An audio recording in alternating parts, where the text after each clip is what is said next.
Welcome back to the Cannifornian Podcast. I'm here with my producer Danielle, and on today's episode, we're going to take a deep dive into the cannabis industry with our guest, Jason Teramoto. He's a well-versed cannabis consultant that is familiar with the industry's past and present, and he even has some federal knowledge to back him up. So let's see what we can learn. This episode is brought to you by Caliva. Caliva offers the highest quality cannabis and CBD products, along with the best-rated cannabis delivery service. No need to wait all day for your order to arrive. For your convenience, Caliva offers deliveries in less than an hour for the Peninsula, San Francisco areas. Get cannabis on your terms. Visit Caliva.com to learn more. Let's get into it.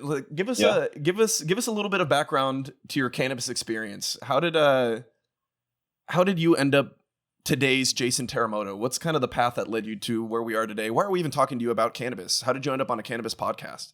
I ended up here because there's a whole bunch of reasons why, frankly, let's start here. There's a bunch of reasons of why the industry is in the position that it's in right now versus what the public perception is. And, sure, I've made a career to date from helping organizations, whether or not they be cannabis or non-cannabis organizations, get in front of the public eye so that the public can make a judgment based on the information that's in front of them. And ever since Prop 64 passed in 2016 and got fully, I wouldn't say fully implemented. I think we're still waiting to see that actually happen. But since it went into law in 2017, the learning curve, not just for the consumer, but for the industry and for government, has been so steep, because this is a new agricultural industry that's entering into, the commercial space in the state of California, regardless of where it happened before. Sure. Nobody was really prepared for it. And it just so happened that my professional and my academic and my personal trajectory all kind of gave me a certain skill set that allowed me to speak on both sides of the fence, on the industry side of the fence, as well as the government side of the fence. So having had that experience on both sides, there were guys on the government side that were like, listen, what's going on the industry side. And there were guys on the industry side saying, hey, what's going on the government side. So it just so happened that the industry guys got to me first and said, we want to hire you to help us navigate what's going on with this new ordinance, and sure, how do we really grab onto this opportunity and run with it now that it's legal and we're legitimate, and guys that were operating in the medical only space versus what Prop 64 did, which was extend that privilege out to all legal adults in the state of California. And it became a balancing act between my former professional obligations to find businesses and organizations that would be to the benefit of communities versus working with friends of mine that were now able to operate legally. And when I say legally, I mean come out of just the adult use medical space, sure, into the recreational space. Anybody that's had 5 minutes in this industry will tell you that there are plenty of players that have 1 foot on and 1 foot off that line that separates compliant versus illicit. Sure. And I think even the industry knows that it has to self-police to a certain degree and help the regulators find that balance. But kind of go back and answer that first part was, about how I found myself on this podcast.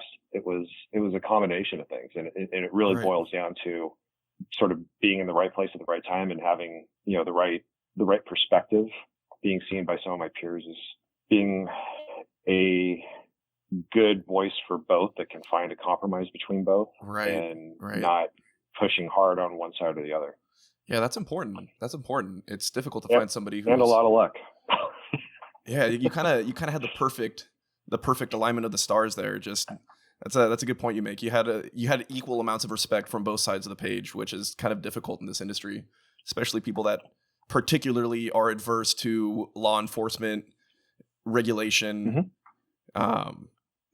To find somebody who kind of speaks their language, the cannabis language, not just the cannabis language, but what people would call the traditional market Prop 215 language, which is which is definitely unique. I don't think I've ever met somebody who can say that as concisely as you can and with as much honesty, because it just doesn't exist. So how did you? No, there's very few of us. There really is. Yeah, I could count on two hands how many guys have that kind of experience. And the funny thing is, most of them are all in Northern California. You know, there's two guys in Southern Cal that I work with regularly. But neither one of them actually came from the industry. And when I say came from the industry, I mean, you know, like early 90s industry, not the old timers and the original trailblazers, right. Like Tim Blake and the D'Angelos and those guys. That's reaching back into the annals of history. But, you know, for the new guys that are making their mark right now, you know, a lot of those guys came up in the 90s. Did you want to get into a little bit how you came up in the 90s, or did you want to keep that? I mean, like we all have our own personal stories. Sure. You know, mine, I think it's no secret to anybody. You know, mine started with a family member that would have benefited from the use of cannabis. You know, the funny thing is, we had another family, you know, well, my dad, you know, he's a practicing surgeon in the Bay Area, you know, no lack of access to Schedule 1 narcotics, that were allowed under federal law to be prescribed for certain things. The funny thing is, cannabis was not one of those. And Marinol, which was the synthetic derivative, which was thought to be a good analog, was quite the opposite. So, you know, it just so happened that was what we were facing. You know, the passage of Prop 215 was great. It was just $1 short and a day late, you know, so I'm glad that, California had the foresight to do it when it did. I think people have been helped significantly since the passage of Prop 215, but prior to that, as we're all aware, you know, plenty of people were charged with possession and greater crimes, you know, just for the sake of trying to help themselves. And you know, we're trying to right those wrongs now, but right. You know, we're getting there. Which kind of leads into Prop 64. Yeah. You love it or you hate it. Yes. Right. Yeah, I know we spoke about it previously a little bit. And it's been a tricky proposition. Like you said, either you love it or you hate it. Depending on what part of the state you're in, you're facing different sorts of regulation. It's all up to the individual regions. Can you explain to the people a little bit more that maybe aren't familiar with what Prop 64 is? Kind of like what's going on with that and how it's been implemented in the state? Yeah, I mean, you know, at its core, it opened up the doors for recreational use of cannabis for adults over 21 years of age in the state of California. The problem is that is a specific rule or a specific law specific to the state of California. Sure. It is not the same law that you have in the state of Colorado. It's not the same law that you have in the state of Arizona, Hawaii, Oregon, any of the other 20, I believe it's 21 states now have some iteration of adult use or medical use laws on the books. Sure. You know, what it did was it transitioned what was medical only ordinance or law into something that frankly passed overwhelmingly in the state of California.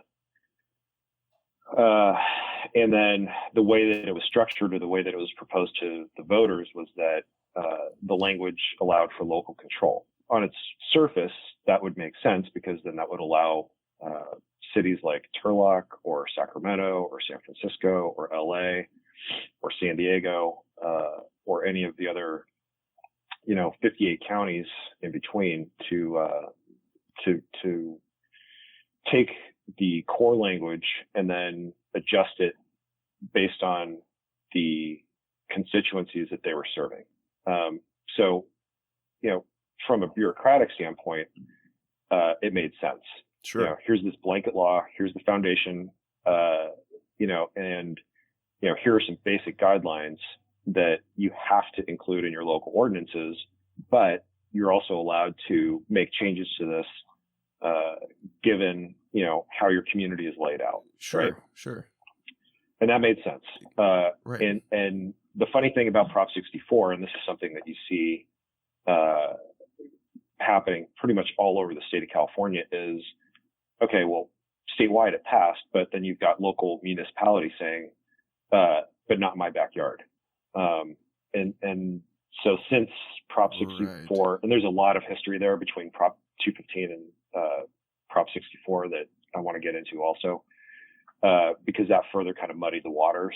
But when you look at the implementation of it, and again, I go back to the steep learning curve. Yeah. You know, the cities, like, you know, and there's organizations like the League of Cities that collectively, you know, look at these sort of sweeping regulatory changes as far as state law, and look at how those mandates are going to affect how they govern, and, you know, what it really means to either the county or the individual municipality. And a lot of cities were just like, you know what, we're going to wait for 2 years. We're going to let some of the bigger guys like Oakland and Berkeley and LA try to figure this out. And then right. We'll just copy and paste what those regs were, which is it's a very definition of irony, right? It's like, here's your local reg for, maybe a small place like Merced, or maybe Merced is too big. Like, let's take a smaller city like Berkeley, perhaps. Berkeley isn't Berkeley isn't that small. Well, but Berkeley's a bubble, right? I mean, that's true. I'm a Berkeley grad. I am more than willing to accept the fact that the rest of the state doesn't run like Berkeley. God forbid the rest of the country did. But right. But if you take, like, your average city, and I don't want to say Hayward, because Hayward's a pretty sizable city, but in comparison to LA, it is, the two are apples and oranges. Right. And Hayward actually did do a ton of work as far as community meetings and outreach and really thinking through the process. But at the end of the day, so did a lot of these other smaller cities, like throughout, Northern California, Central Valley, desert. And the hard part for me is to say, well, so-and-so didn't do it right. There's a ton of examples of cities that have done it right. There's a ton of examples where they didn't do it right. But the one thing that they all have in common is nobody was there when they were crafting the law. And while they're great at implementing things like, opportunity zones or things that are more in line with how a city runs day to day, This was a total paradigm shift. And the level of education that had to happen on both sides of this, I'm not putting the burden all on the cities. There's just as much of blame to go around on the industry. Sure. That was so steep, and the implementation was going to be so quick that they were literally building the plane while it was in the air. And that's not a new analogy. I mean, everybody from the industry, up to and including the governor, the current governor of the state, has used that analogy, and it's absolutely applicable and true. Yes, 100%. I remember working at one of the first Prop 64 dispensaries in Santa Ana. The first day that Prop 64 had been implemented, it was, I think it was January 1st, 2017, I believe, if I'm not mistaken. 2017. That very day, where we had lines around the corner, we were one of the only legal dispensaries that was opening up. We were implementing a new compliance software on the day of Prop 64. And it was, as you can imagine, a disaster. We already had a queue around the block. Nobody seemed how to work this thing out. We had like a tech team from this POS company. They didn't know what the hell was going on. They weren't ready for this level of bandwidth. Everything started collapsing. That's a great analogy, building the plane while it's already in the air. But that's where somebody like you comes in, who has, a political science background, the education. When did you know that you needed to step in and kind of, fill in this void? Because that's kind of seemingly where you come in. There is this void, and people need to know, and they don't know how to read law or implement, or maybe they don't understand cannabis. I would say that, I'd love to say that sort of like Mr. Smith Goes to Washington moment, where you're just like, you slam your hand on the table and you're like, I'm just, I'm going to go give them my 2 cents and tell them that how they should be doing it. Yeah, I'm going to fix it all. Yeah. The funny thing about that is that it takes a minute for you to really understand what the problem is and to see how it's affecting your business. Even more so, understanding what the process of making the sausage is, right? I mean, sure. The two things that you never want to see being made are hot dogs and politics or legislation. Yeah, and that really couldn't have been more true of this, because it's, again, like, you have to understand it from the Prop 215 perspective, right? You've got a series of cultivators that really understand what the benefit of this plant is. Absolutely. And have been fighting for the legality of it for decades. And then you've got the medical dispensary owners that have that face-to-face interaction with the consumers that also understand why, really, like, why would this be prohibited? Why is it that what we're doing is wrong? Right. And when you see that happen, and you make that human connection, and I'm going to, go back to the Prop 215 dispensary that I was involved with, but that experience is no different from anybody else's at the time. You have people that are coming in there with everything from, and like, I'm not going to split hairs here. I mean, there were people that had the recreational curiosity and, by default, because of the way that the law was set up, sure, could get a medical declaration and carry in a card and say, okay, I want to buy my weed. Right.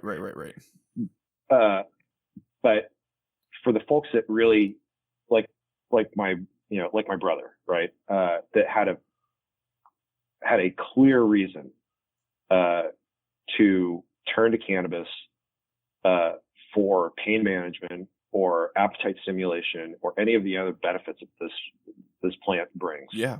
Which we're still finding out. All those things, like you talk to this terminal cancer patient, you talk to this veteran with PTSD, you talk to, this person that understands what the benefits are, but can't necessarily afford the market rate prices. Yeah. Like, all of those experiences, they build up and they build up and they build up until you're like, this is ridiculous. Yeah, it's crazy. And having been in it, I worked for Congressman Pete Stark for a number of years. Incredibly progressive, obviously incredibly liberal. Man isn't even, it doesn't even come close to describing him. Truly a leader, a pioneer, a trailblazer in not just social justice issues, but, social equity issues, really understanding, amongst everything else that he was doing, what the benefit of legalization and decriminalization would be. That experience, coupled with what I was seeing on the ground in person, and I've been blamed for not being the most empathetic person on the planet. But when you see it day in and day out and understand the personal stories behind it, it is hard not to see that something is broken. And when the opportunity came up again with, really how to make your mark in it, pulled up the guys that I knew that were lawmakers in Sacramento and said, listen, this is good. This is bad. This needs to be addressed. And, some of these other issues, we need to amend, revise, delete, whatever, to create, I think probably ecosystem is probably the best way of putting it. Just a relationship between the industry and government and the consumer, because it is, it's that three-legged stool, right? Yeah.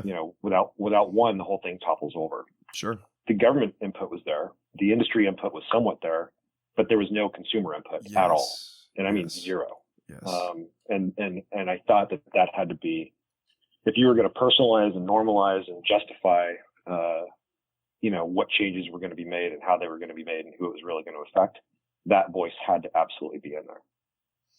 Yeah. And, it was pretty glaring to me too. Again, like that first day, people were quite shocked at the level of price increase that they experienced just one day to the next. It's like they woke up one morning and their cannabis, like you said, a lot of people are just using it recreationally. They have the curiosity, but for a lot of people, their medicine had increased in price 30% or more, depending at the least, exactly, depending on what their municipality is. So that was it was a tricky time. It was a tricky time. A lot of repeat customers left. blaze their own trail, try to find their medicine another way. Like you said, going to some of these more traditional style shops where, they're going to save that 30% or more. And, at the risk of getting something that isn't necessarily tested or maybe isn't the safest. But, again, people are limited and it's hard. That's one point that I really want to hit on. Because, there's this whole argument about, taxes, the risk to public health, not just from the perspective of law enforcement, which is, and I get this, right? I think anybody that's spent, a minute in the space understands this. But the anecdotal information was always, and this goes back to the prohibition argument, was, cannabis brings crime. The reality is, it does quite the opposite. The amount of money that every one of these licensees has to invest into their security systems, surveillance, the state's track and trace system, sure, the documentation software and hardware, the right packaging. I mean, all of this stuff, and that doesn't even include the testing, and the testing requirements. And I'm going to call, I probably shouldn't do this, but I'm going to call out a couple of very specific folks that I know of that are doing it the right way. Infinite Labs, which is run by Josh Swider. He is by far, I think, leading the way on standardizing the testing methodologies so that all of the analytical labs across the state of California are doing it the exact same way, right? And, sure. And I'm not saying, I'm not saying in that statement that Josh is doing it the best way, but what he is doing the best is coming up with a process that ensures that the public, and when I say the public, I mean the consumers, are getting a product that is passing California Department of Public Health standards. Again, I don't mean to call him out specifically, but if you really want to make sure that what you're getting is what you're thinking you're getting, then it has to be from a licensed shop. And those trap shops are funny because, they pop up, and you and I have had this conversation, prior to this conversation. Yeah. But their appeal is that I can get what I think is the exact same product for half price. Yep. So if I'm paying $50 an eighth, over at, whether it's, MedMen or, some other retailer, but then I go into a store that looks like, that's named MedMen. It's close enough, but, it's not quite it. Yeah. It's like the 7-Eleven that's, where they swap the numerals, like it's 11-7. Okay, well, close enough. It's like, but I'm going to get a 50% discount. Why wouldn't you do that? And the reality is because you do not know what is in that bag. And from what I've seen from some of the recent tests that I've seen come out of some of these labs. In fact, I was looking at one yesterday.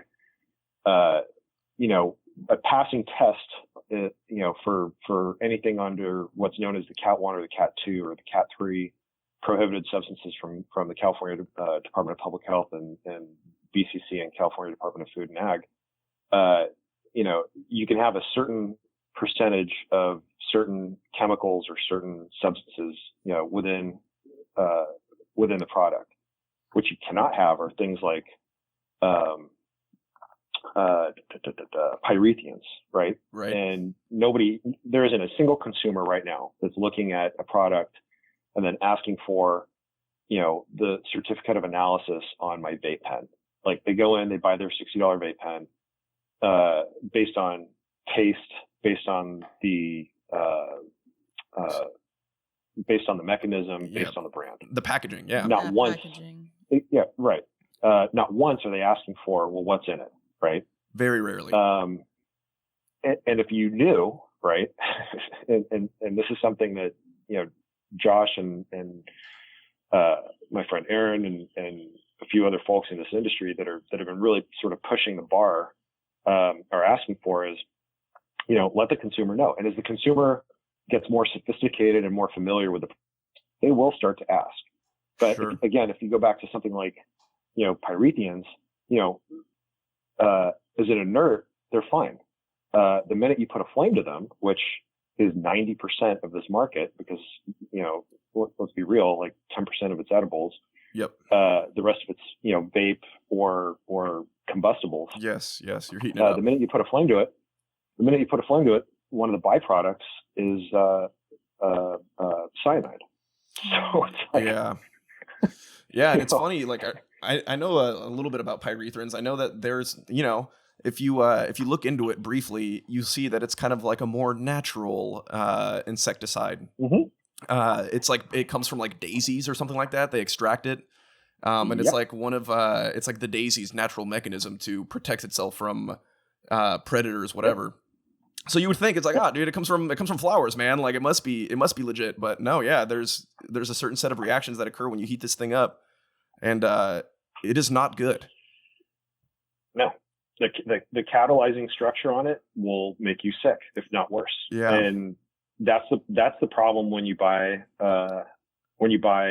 non-tested pens. And look, the guys that are doing the packaging have become incredibly sophisticated. You really cannot tell. Yeah. The only way you can tell is by making sure that the shop that you're going into is an actually licensed shop.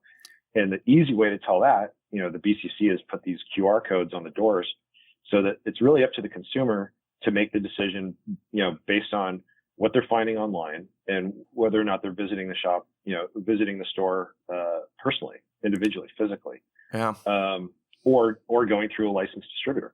So, when I say like, there's the good side of Prop 64 and then there's the bad side of Prop 64. The good side is you got a regulated market that takes its product from seed to sale and scrutinizes the living hell out of it. The bad side is that scrutiny costs a ton of money, and there are opportunity costs that get folded into each one of those steps from seed to sale, of course, where it jacks up the price that the end consumer pays. But, it goes to that old adage, you get what you pay for. I know manufacturers that take 6 steps to get from biomass to oil. I have dear friends of mine that have triple the amount of steps in that process. And, each one of those steps has a certain fixed cost to it. And, right. The guys that take the short path, no particular reference to the process. The guys that take the short path, puns. It costs less. And then the guys that take the long path, it's a better product at the end. It's been scrutinized at least 3 times more, and it's a cleaner product. The only person that wins at the end of the day is the consumer, because they're the ones that are not putting their health at risk. Right. Right. Everybody else in the middle, they're paying their taxes, they're paying their permits, they're paying their fees just to get a similar product out. I think the difficulty that we're facing is, you kind of touched on it already, is the lack of information available to the consumer. Like you said, I mean, obviously you get what you pay for. You have this. Yeah. You have this oil that was made using the 12 steps rather than just like the short path. The consumer just sees a dollar tag. I mean, that's what I noticed at the retail level is, people see a dollar sign and they're like, like how much better is it really? Like, oh, this oil looks just as clear as this oil, even though that isn't really like an indicator of the quality. So it's really just a matter, I feel like, of the general public getting informed and understanding what they're using. I don't know what the remedy is to that. I know that Prop 64 is definitely a step in the right direction. So that is one of the big problems with these traditional style dispensaries, is like, you really don't know. But now what's cool is we have Prop 64 and there are these legal dispensaries and we have resources. A great place to start is Kaliva. Kaliva believes that cannabis can provide plant-based solutions for your overall well-being. And it's super easy to shop with Kaliva. You can do it a few different ways. You can shop in-store. You can order delivery with them, or you can go for pickup. Also, if you don't want to get out of your car, you can try their new pull-up service. So you don't even have to get out of the car. They come, they serve you. It's really easy. It almost reminds me of like a Sonic drive-through, but without the roller skates. It's pretty awesome. If you need a little bit more information, you're always welcome to schedule a virtual consultation with one of their wellness consultants. And that way you'll know exactly what you're looking for before you even start your shopping experience. So remember, get cannabis on your terms. Visit Caliva.com. There's been a lot of discussion about how you do the enforcement action, right? Sure. I mean, do you put that burden on the industry, or do you put it on the government, or do you put it on the consumer? Again, it's that three-legged chair. And it really, at the end of the day, it's going to take all three. It's going to take self-policing, and and which is not something, if you understand the culture that is going to come naturally, it will come out of necessity. Yeah. And when I say out of necessity, it's, enough of this race to the bottom, trying to compete with a guy that's not doing things right, just because, frankly, their stuff is ending up on the shelves just as readily as your stuff is, Sure. even though you're doing everything right. Sure. So, on the industry side, there's that. On the government side, there has to be more visibility. And again, there's this sort of weird acknowledgement that while it is still federally illegal, that if you're in the state of California, depending on how bad the infraction is, there's some kind of weird flexibility. There really isn't, but it's just the application of the enforcement is not, hasn't been made super visible. You see other headlines dominating the news because it's not one of those things that, frankly, a lot of newspapers or a lot of radio programs or even blogs or anybody else for that matter thinks is something that should be persecuted or prosecuted. But the reality is, when you put an illegal substance, I don't care if it's cannabis or bootleg cigarettes or pharmaceuticals that haven't been properly, sure, bootleg, researched. Bootleg pharmaceuticals, you're hearing about it. People dying, they think they're taking one thing and it's got like some fentanyl slipped in there. It's a thing. It's a big issue. And but on the scale of 1 to 10, is cannabis the one that bubbles up to the top? No, not unless it's like some huge bust. And even then, it's less about the cannabis and it's more about something else. Like, were there folks that were working there that were, victims of human trafficking? Yeah. Check. Yeah. Were there taxes not being paid? Check. Like all these other things that kind of factor into it. Yeah. And then the least of the things that get prosecuted, but the thing that tied them all together was cannabis, and that doesn't help the situation.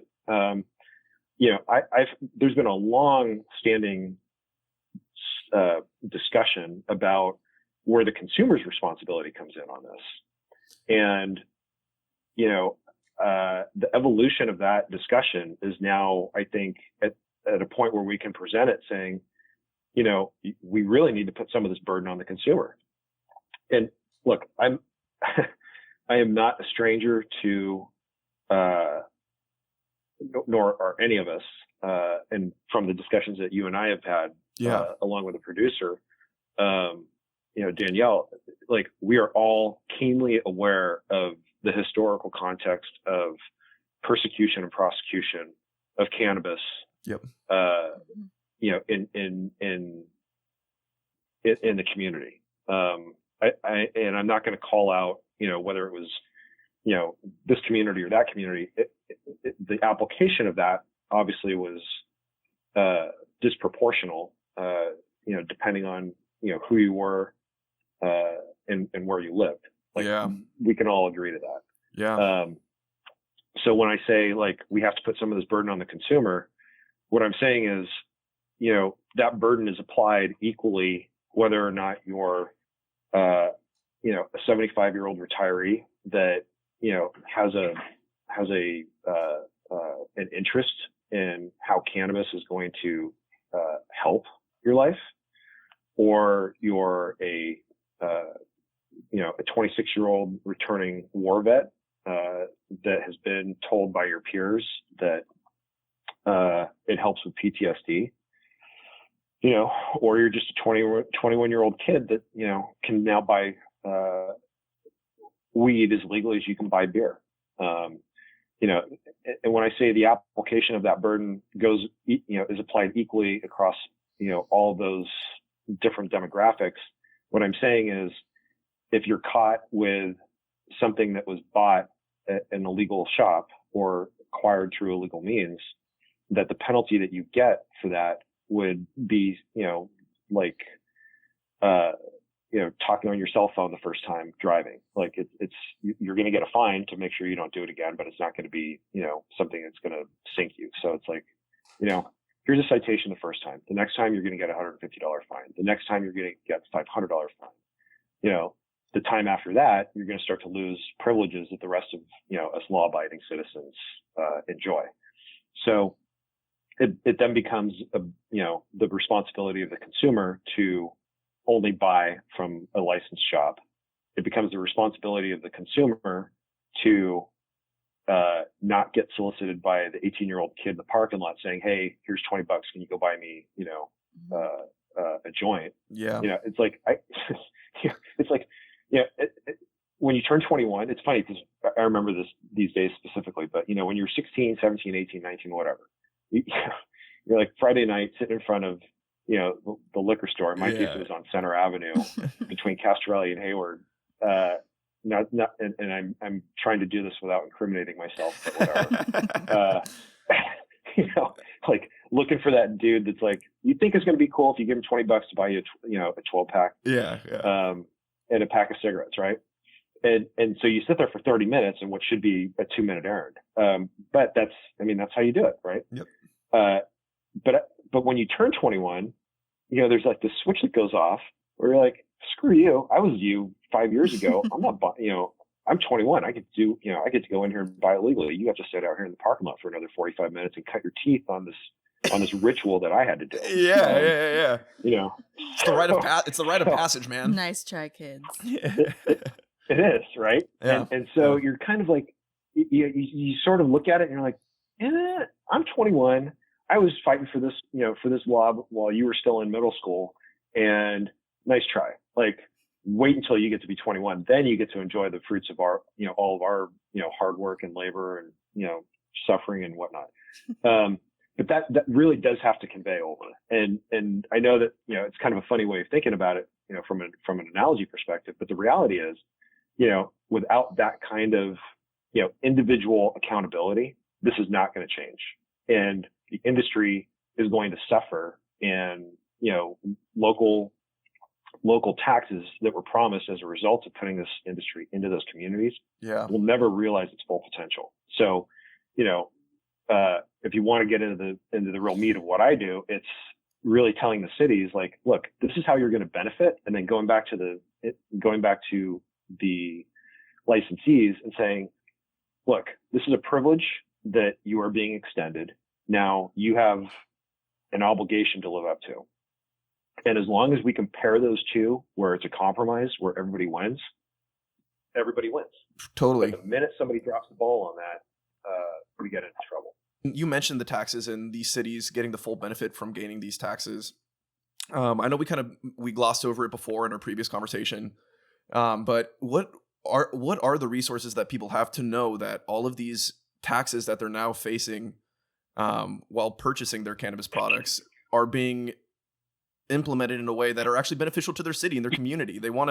I'm sure people want to know that, you know, all this tax money that they're paying, a lot of people are willing to pay their taxes. They just want to know that the way where it's going. They want to know what their taxes are going to. For. Yeah, exactly. Simple as that.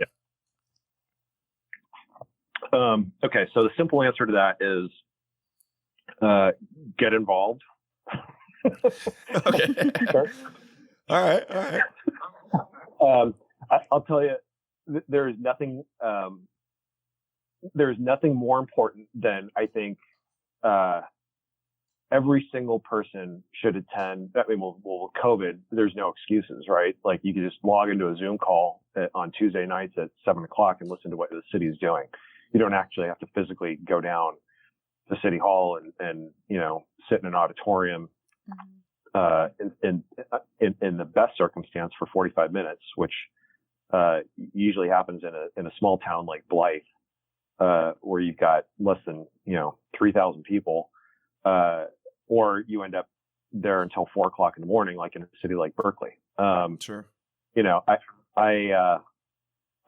you know, and the nice thing is a lot of cities, you know, they do, you know, webcasts of city council meetings, but, you know, even those, like I don't care how comfy you are at home, you know, sitting for 2.5 hours to wait for one agenda item that you might be interested in, only to have the meeting get 15 minutes in and have somebody say, well, you know what, let's push this to, you know, from item 2 to item 12, because we're going to have a lot of public comment on it. That means that your agenda item that was supposed to come up at 8:00 is now maybe going to hit at 11:30. No. And so, you know, how do you what's the easy way to find out where that tax revenue got spent? Is there an easy way? There is. You know, there's a series of reports that get published by the city, usually by the Department of either. Oh boy, I mean, there's a couple of places you can find it.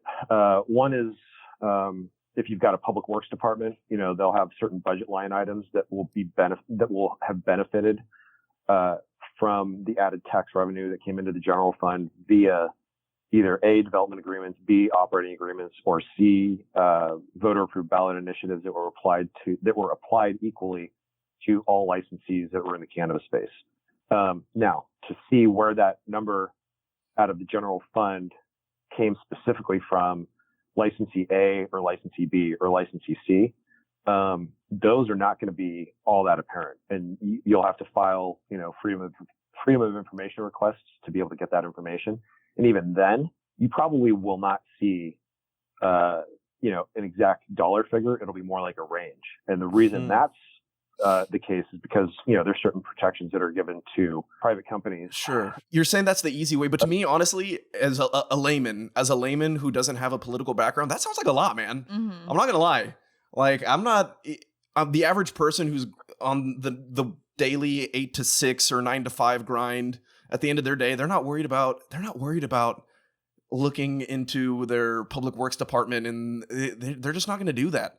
They have so many things to worry about themselves. They just want to go home and like smoke their doobie and relax at the end of the day. And a lot of times I don't want to be on a website that is not relevant to anything I don't want to be doing in my free time. Like, that's just frankly, I mean, is that wrong? Maybe. I mean, that's just like what it is.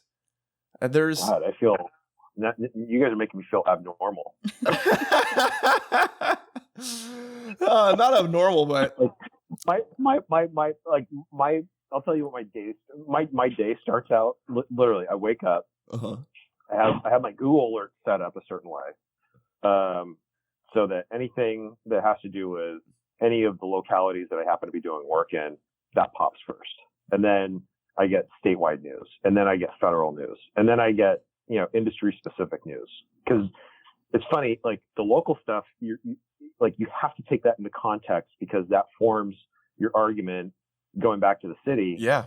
Maybe argument is the wrong word, but it helps to form the dialogue and the narrative, and gives you the context and the empathy to understand what that specific community is going through when Sure. you're trying to push your own self-interest, right? You're right. And then the state news is important, because you need to correlate how that fits, you know, from a local perspective into the larger state perspective. Totally. And then the federal one, you know, it's nice because you have to, or you should at least, have some understanding of the trend towards, you know, truly federal legalization. So basically, I mean, you're mentioning that you're somebody who sat on both sides of the table, both cannabis side as well as the legislative side. Yeah. A question that a lot of people may have in mind is, what are the prospects for federal legalization, and what does the timeline kind of look like? We spoke about it previously, but I feel like that's something that the general public is interested in knowing about. Okay, so I have always said, ever since the change in the administration, probably even before the change in the administration, because, you know, while the White House, the tone and the direction that the White House sets, kind of sets a tone in the direction for everything else below it. It is just as influenced by movements in the public sphere, in the general public sphere, as it is by its own, by its own mandate. So I think this year is kind of a reset year. You're changing from one administration to the other. Right. COVID aside, right? There are other issues that have evolved to the point of being necessary to address. And I'm choosing that word very carefully because whereas they were necessary in the past, we're at a tipping point now where if we don't address them, we don't go forward as a society. And that's just, I think, where we're at for better. I think a lot of the social inequity issues, social welfare, social justice issues that have sort of been lingering there and finding their footing for the last, 30, 40, 50 years are now finally at the point of being discussed and, direction taken to address them. So, that's this year, right? And frankly, it's not going to happen all this year. It's going to take years, but at the very least, we're getting to a common understanding that these things are bad. Yeah. The proverbial tipping point. Right. Yeah. It's like, here's good, here's bad. Let's always go to the good side here. The bad stuff, let's just ferret this out. Sure. So yeah, tipping point, absolutely. Once banking drops and Wells Fargo and B of A and Chase and whoever else is able to accept legally the deposits from, again, compliant licensed businesses, then you open up a whole different part of the financial impact part that people have been wondering how to crack, right? Sure. And I think once the feds collectively understand, we've got 4,500 legal compliant businesses in the state of California that we didn't have 10 years ago. And, collectively they're putting in, on the low side, let's just say $2 billion in additional taxes. Yeah, I was going to say hundreds of millions at least. Right. I mean, when you apply that across the board, right, then you're talking real numbers that the federal government actually then starts to pay attention to, right? Like, totally. You talk about a million here, a million there. It's like, okay, well, great. Now we can buy, one more Exocet missile. Big deal, right? You talk like 50 billion. And you're like, hey, guess what? We just bought ourselves a new nuclear aircraft carrier. Like, it's a big deal. And to put it in terms of things that are more important to me, what was the last dollar figure that I saw? It was like $6 billion ends. It ends. What is it?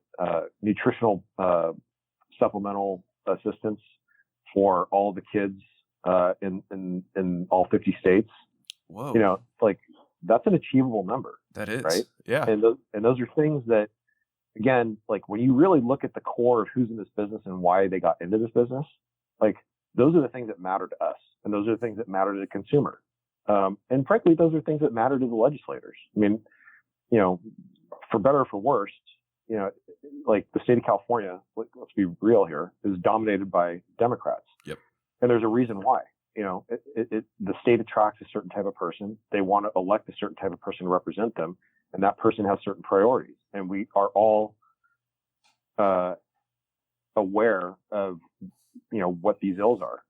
From a federal perspective, it's a little bit different, right? Like, Berkeley is this bubble, California is a bubble for the rest of the country.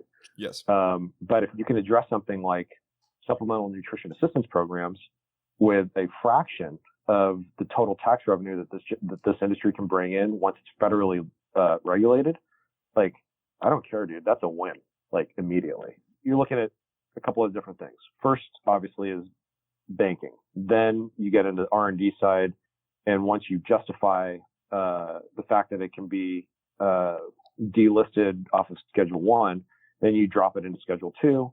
and, eventually you just take it off altogether like you did with hemp. So then you get to the fact that now it's federally legal, but there still have to be regulations around the cultivation, the processing, the distribution, and the testing, right? Absolutely. So you implement those from a federal department perspective, and then you get Department of Health and Department of Interior, and every other three-lettered organization involved to craft a new dictionary about how to do this legally. And then once you get that, and the states are like, okay, well, we're all going to do this, and by the way, it would be great if we could trade between ourselves. Unfortunately, there's laws on the books to this day that prohibit interstate transfers of certain commodities. And even if you are able to do interstate transfers, you pay taxes between state lines.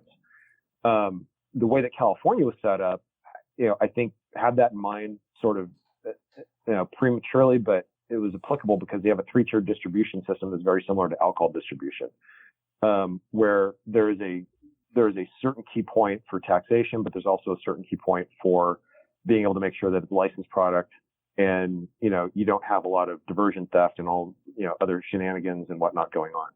So the reason why that's important is because then when you get into the interstate commerce discussion, you've already now got banking settled, you've got the federal legalization done. Now you have to come up with a tax structure so that the feds can get what they want out of this. Right. As far as tax, right? And there has to be an agreement between the states that have now had, isolated sovereignty to put their own cannabis ordinance rules on the books to benefit, to have that local tax revenue benefit their own communities. And now you're going to effectively evaporate that and basically transfer it to the federal government. But I guarantee you that that's where the industry is then going to start to organize and get way more mature about how they're doing their lobbying. Because once that happens, then you get IRS, the 280E rule dropping, because now once federal legalization happens, there's no more prohibitions on the write-offs that the businesses can take, and they can actually get the same tax benefits and the same tax credits that, any other, small business or medium to large business will take. I will say that once federal legalization hits, I think it's going to benefit the state of California the most.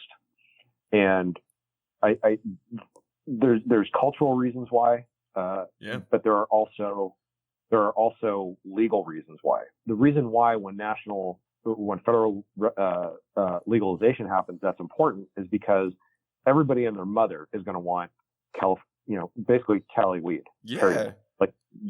Like I'm sorry to the states of Colorado and Washington and Oregon. You guys are awesome, but at the end of the day, your newly christened 21-year-old in Jersey is not going to slap his first $50 down on the dispensary out there and say, give me the stuff that was grown in Oklahoma. That's an inside joke.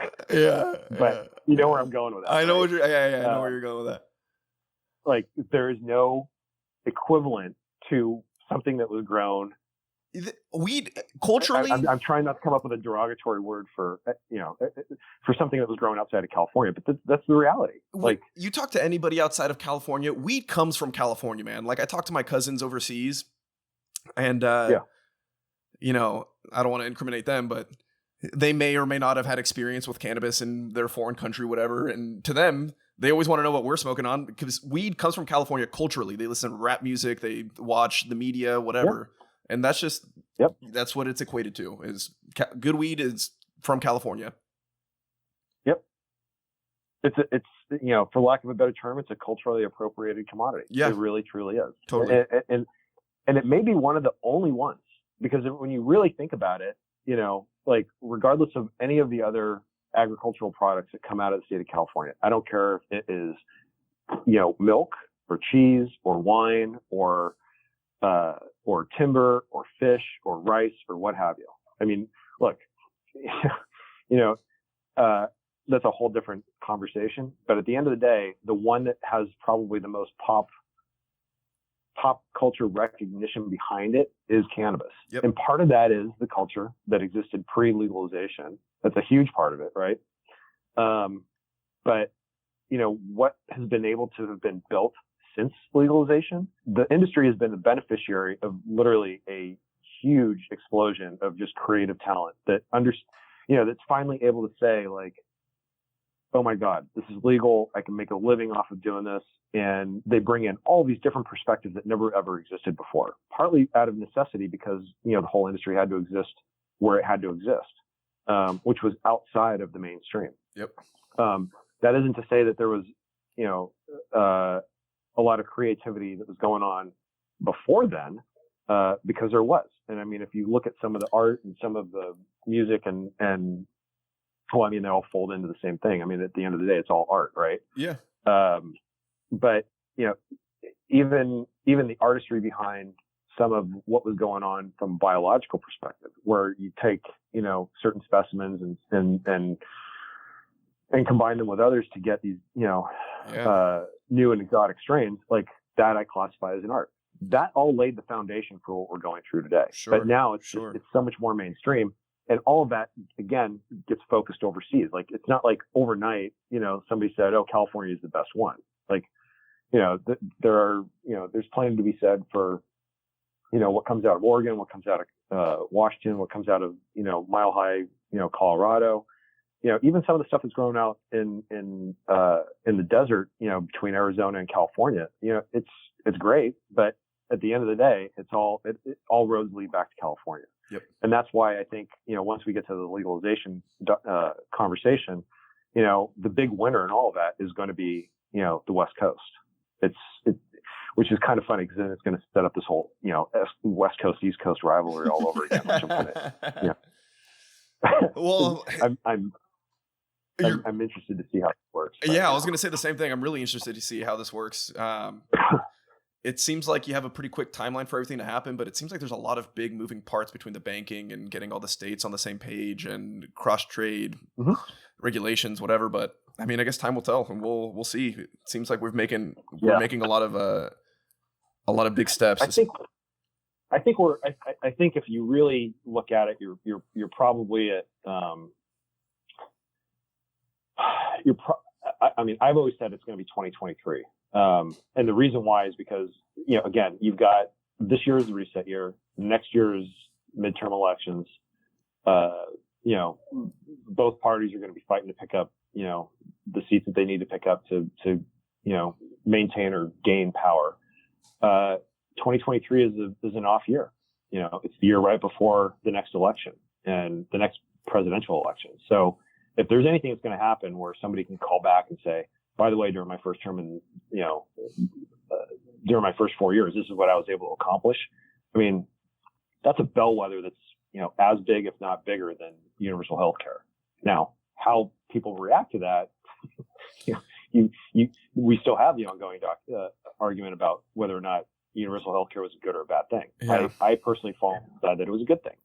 Sure. I know people that are, 2,000 miles east of me that think it's a horrible thing. It's Armageddon, but they're 2,000 miles away from me. So, and thankfully my vote cancels out their vote. So thank you so much for joining us, Jason. And thank you so much for your time again. Pleasure. Thank you guys. Thank you guys for having this conversation. Of course. Really. It's an important conversation to have, and we need more people like you with the insight to be able to share this with the public. And I think slowly it's happening through these mediums. And thanks again. And hopefully we're going to talk again soon. No, absolutely. Always here for you guys. And thank you for the opportunity. And again, thanks for doing this. I really appreciate it. And I think it's to the benefit of, frankly, all the folks that get the opportunity to listen. Right on. Yeah, we agree. Awesome. Thank you, Jason. Thanks, Jason. Thanks, guys.